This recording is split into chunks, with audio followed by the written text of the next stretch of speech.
Então, agora a gente vai ver as complicações agudas e crônicas da diabetes. Para começar, a tríade clássica da diabetes é marcada pela tríade que é conhecida como poliúria, polidipsia e polifalgia. Mas hoje a gente compreende ela como os 4 P's, que vai ser poliúria, polidipsia, perda de peso e polifalgia. Perda de peso e polifalgia, geralmente ela vem junta, por isso que fala tríade. Mas aqui a gente vai separar para entender melhor.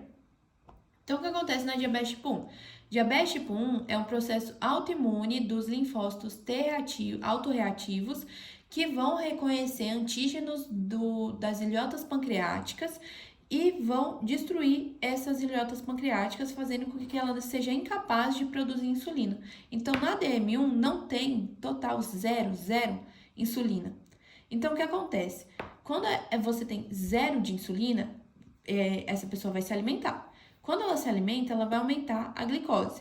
Aumentou a glicose, consequentemente aumentou a glicemia. Só que o que acontece? Essa glicose não vai entrar na célula, ela vai ficar toda livre. Glicose livre, ela vai estar livre na circulação, vai ser filtrada na onde? No rim. Então, quando ela chega no rim, aumenta a taxa de filtração glomerular. E essa glicose que deveria ser reabsorvida, quando você tem muita glicose, você tem muito ligante. Então, não consegue fazer com que ela toda seja reabsorvida. Então, acaba que a glicose vai acabar passando pelos túbulos. Então, aumento da taxa de filtração. Então, isso vai fazer o quê? Com que tenha glicose na urina. E isso vai fazer com que tenha aumento da osmolaridade no tubo, porque o túbulo contorcido distal, o túbulo contorcido, ele vai puxar mais água, então ele vai trazer mais água para tentar reabsorver mais glicose e filtrar essa glicose. E como é muita glicose, não vai conseguir, então isso gera o primeiro P, que é o poliúria, o P da poliúria, porque vai aumentar o xixi, essa pessoa vai começar a fazer mais xixi, porque ela está tentando compensar esse processo. E aí o que acontece? A pessoa está eliminando mais água. Então, esse é o primeiro P, a gente já viu, a poliúria, que vem do aumento das taxas de filtração nos túbulos distais por conta de uma diminuição da reabsorção da glicose, fazendo com que a glicose fique na urina e seja mais eliminada. Isso aumenta a osmolaridade nos túbulos, fazendo com que a pessoa faça mais xixi e desenvolva essa poliúria, que é o primeiro P. Então, aumento do xixi, aumento da eliminação de água. A pessoa ela vai perder mais água, porque essa água está indo toda para o rim, para eliminar. E aí, o que acontece? Essa pessoa ela desidrata, ela vai sofrer desidratação. Quando isso acontece, aumenta a osmolaridade no leque, então no extracelular. Quando aumenta essa osmolaridade, vai fazer com que os receptores de ADH, então vai ativar as células que são receptoras de ADH. Essas células receptoras de ADH vai aumentar o que? A sede. E aí tem o segundo P, que é a polidipsia, que vai ser por conta desse aumento da sede. Aí, esse já foi o segundo P, o primeiro P é a poliúria, o segundo P é a polidipsia, devido ao aumento da osmolaridade no leque, e que ativa as células receptoras de ADH, desenvolvendo a sede, então a polidipsia. Então, o que acontece? Quando essa glicose está saindo toda na urina, isso vai fazer com que tenha uma diminuição. Então, já tem menos insulina, já tem menos glicogênio, formação de glicogênio. Então, o que acontece? Não está formando glicogênio. Vai pegar o glicogênio que já tem do músculo, vai pegar o glicogênio que já tem do fígado e vai pegar o glicogênio que já tem dos tecidos adiposos. E vai fazer o que? O catabolismo dele, vai quebrar eles todos para tentar formar glicose. E o que acontece? Essa pessoa que vai ter esse processo catabólico vai sofrer com perda de peso, que é o terceiro P. Então, o terceiro P é a perda de peso, porque ela está passando por esse processo catabólico. E esse P está ligado com a polifalgia, porque se não tem glicose na célula, sem glicose na célula, ele não está entrando glicose na célula, a pessoa ela fica sem a energia, porque não forma energia, que a energia é forma de glicogênio. Então, o corpo vai entender que ela está sempre em estado de jejum. E aí vai gerar a polifalgia, que é o quarto P, que é a fome. Então, os 4 estão ligados. Poliúria, polidipsia, perda de peso e polifalgia.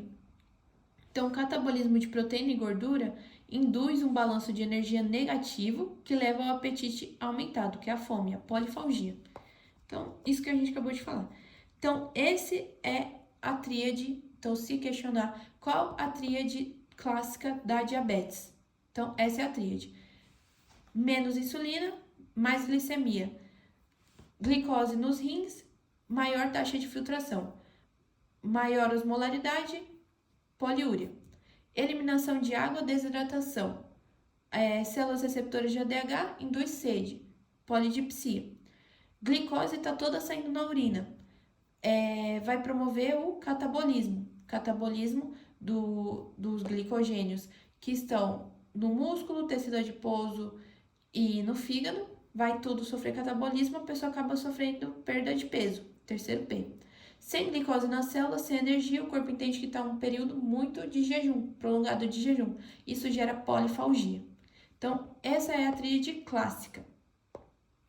Agora, isso está ligado ao quê? Isso está principalmente na diabetes tipo 1, que ela é marcada por essa tríade. Então, quando a gente pensa em diabetes tipo 1, a gente já pensa diretamente nessa tríade. Porque ela é marcada, a diabetes tipo 1 vai ser marcada pela tríade e pela cetoacidose diabética. Então, agora a gente vai ver a cetoacidose diabética. A CAD, que é a cetoacidose diabética, acontece por quê? Porque tem uma diminuição da insulina e tem um aumento dos hormônios contrarregulatórios, que são o GH, o cortisol e o glucagon. Eles vão aumentar. Então, se eu diminuo a insulina, eu aumento os contrarregulatórios. E o que acontece? Esses contrarregulatórios, eles estão no tecido adiposo. Eles vão para o tecido adiposo. Quando eles chegam no tecido adiposo, eles vão agir na lipase. Mesma lipase que a gente falou quando a gente viu a diabetes tipo 2. Por quê? Porque essa lipase faz com que os triglicerídeos sejam quebrados em forma de ácido graxo. Então, se eu tenho muito hormônio contrarregulatório, eu vou ter muita lipase. Muita lipase, muito ácido graxo. Ácido graxo vai para o fígado, onde ele é oxidado. Então, o fígado oxida o ácido graxo. Esse ácido graxo é oxidado em acetil-CoA. Esse acetil-CoA vai formar os corpos cetônicos. Esses corpos cetônicos vão para a circulação. Corpos cetônicos que é composto por 2 ácidos e uma acetona. A acetona vai embora pela respiração e os ácidos pela urina. E o que acontece? No rim, vai ter o aumento desses ácidos, que vai ter uma diminuição do pH. E o que acontece? A pessoa vai percorrer com acidose metabólica, que como está ligada à cetoacidose, que como está ligada aos corpos cetônicos, é chamado de cetoacidose. Então, isso acontece também onde? Na diabetes do tipo 1, DM1. Então, principalmente na DM1, porque na DM1 você não tem insulina. Então, vai ter muito hormônio contrarregulatório. Muito hormônio contrarregulatório gera esses corpos cetônicos. E esses corpos cetônicos fazem com que tenha essa cetoacidose. Agora, quando a gente pensa em uma consequência da diabetes tipo 2, que até agora a gente só falou das consequências da tipo 1, a gente pensa no HHS, que esse HHS é uma condição chamada de síndrome hiperosmótica hiperesmolar. Essa síndrome, ela não é muito descrita no Hobbes, muito bem descrita no Hobbes, ele só fala que a pessoa, ela entra em um processo maior de desidratação que vai ocorrer, que vai gerar, essa hipoperfusão. Só que, o que acontece? Quando a pessoa tem diabetes 2, ela não tem zero insulina, ela tem um pouco de insulina ainda. E o que acontece? Ela tem uma diminuição na insulina, e aí isso já é um período mais crônico da doença, da diabetes 2. Então, essa diminuição da insulina, que vai aumentar os hormônios contrarregulatórios, que vai aumentar a síntese de glicogênio. E aí, o que acontece? Esse glicogênio vai ter aumentado. E ele vai ser, como está um processo de baixa insulina, não tem glicose entrando na célula, esse glicogênio vai ser quebrado para aumentar a glicemia, então vai gerar hiperglicemia. Só que tem muita glicose já. Então, esse glicogênio que foi quebrado para formar glicose, não foi considerado que já tinha glicose no sangue, porque essa insulina não está pegando essa glicose no sangue. Então, tem um quadro de hiperglicemia muito forte, que vai fazer com que tenha diurese, e aí nos néfrons, essa glicose, ela vai e aumenta a pressão hidrosmótica. E o que acontece? Isso vai ocorrer a poliúria, pressão hidrostática maior, poliúria. Então, essa pessoa ela vai fazer mais xixi. Então, o mesmo mecanismo que a gente viu. Isso gera desidratação, só que essa desidratação ela vai gerar a hipovolemia, que vai ter um quadro de hipoperfusão, que vai aumentar, como tem menos circulação sanguínea, vai aumentar a glicose anaeróbica, pela falta de oxigênio. Essa glicose anaeróbica produz ácido graxo. E aí o que acontece? Vai aumentar a taxa de filtração, porque tem muita glicose, e tudo esse mecanismo junto vai culminar na insuficiência renal. Então, isso é o HHS, essa é a fisiopatologia dessa síndrome. E ela está relacionada a diabetes mellitus do tipo 2, então só na diabetes do tipo 2, porque aqui você tem uma baixa de insulina, não um total de zero insulina. Então, a complicação crônica ao diabetes se deve ao dano também introduzido em artérias musculares por doença macrovascular ou por doença microvascular. Essas doenças resultam em retinopatia, nefropatia e neuropatia. Então, a gente vai ver cada uma. Então, a retinopatia vai ser uma hemorragia nos vasos, nos microvasos que tem no olho, então no globo ocular. Esses vasos eles vão acabar se rompendo e a pessoa vai ter essa hemorragia, retinopatia. Nefropatia vai ser lesão nas células glomerulares. Então, o que acontece? As arteríolas elas são bem fininhas. Quando tem muita glicose passando ali, ela vai fazer com que deixe mais permeável a perda de proteínas. Então, um quadro marcante dessa nefropatia, desse quadro crônico, vai ser a diminuição na albumina sérica. A neuropatia é a perda de sensibilidade e uma vascularização. Então, o nervo ele vai parar de levar impulso. Então, isso acontece no pé diabético. Esse pé vai acabar isquemiando e aí vai ter aquelas lesões do pé diabético. Formação dos produtos finais da glicação avançada. Então, esses produtos finais, eles vão resultar de ação enzimática, eles vão resultar de ação não enzimática entre os percussores, com o grupo de proteína. E aí vai formar esse AGE. Então, muita insulina, muito AGS. Então, que é os produtos finais da glicação. Que esse AGE ele se liga no receptor, que está expresso em células inflamatórias, no endotélio, e vai prejudicar o efeito de sinalização. Então, quando ele vai para o componente vascular, o que acontece? Ele vai liberar citocina e fator de crescimento, então o TGF-beta, que leva à disposição de um material na membrana endotelial que está envolvido nessa retinopatia. Então, ela é responsável por causar essa retinopatia, essa hemorragia.